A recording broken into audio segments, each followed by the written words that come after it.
Today, let's talk about coloring and how to do it neatly and completely. This is my Pete the Cat drawing. I want to make sure it's colored in neatly all the way to the edge of the shape and that you can tell what it is because it's colored neatly and completely. So first, on my hat, I'm going to color a bumper line, a line that goes around the inside of the outline, and I color it slowly and neatly. Then I'm going to come back in with lines going all the same direction, up and down, and I'm bumping into the bumper line without going out of the shape. I want the color of the hat to stay inside the hat, not in the sky. That's colored neatly and completely. Notice how my sky looks clean and it looks like a different shape than the hat. Now let's go down to the grass. I want some texture. Neatly and completely doesn't mean you can't have textured lines. I'm going to use spiky lines for the blades of grass. However, when I look at real grass, I don't see white space in between. Instead, I see the color of the ground or more grass underneath.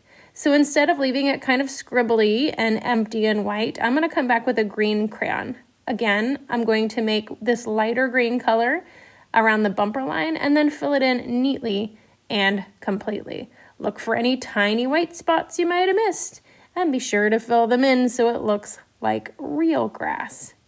You can use curly, wavy lines for hair if you're doing texture on something that has hair. If you're making bark like on the wood in my fire, I could use bumpy lines to create the texture of bark. Just remember you need another color underneath so it looks completely colored.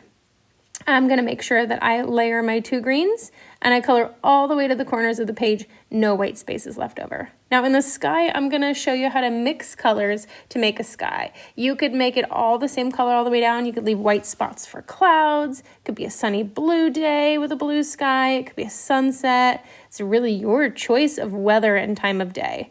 I'm going to use this golden yellow to make a sunset. First, I start coloring neatly with small marks side to side in my sky for the middle part of the sunset. Then I'm going to overlap my lighter yellow color for where the sun is going down on the horizon. Look how that gradually changes from orange to yellow where they overlap. Up top, I'm going to pick a darker orange and again, overlap it with the light orange, coloring small, tiny, light lines so it has that fuzzy texture. And I'm going to keep going. I'm going to add red, which is next on the color wheel, and then a little bit of purple, and then up to my blue sky. So now it looks like a sunset. And I would continue that all the way across the page, blending my colors in between each one and going all the way to the edges of the page.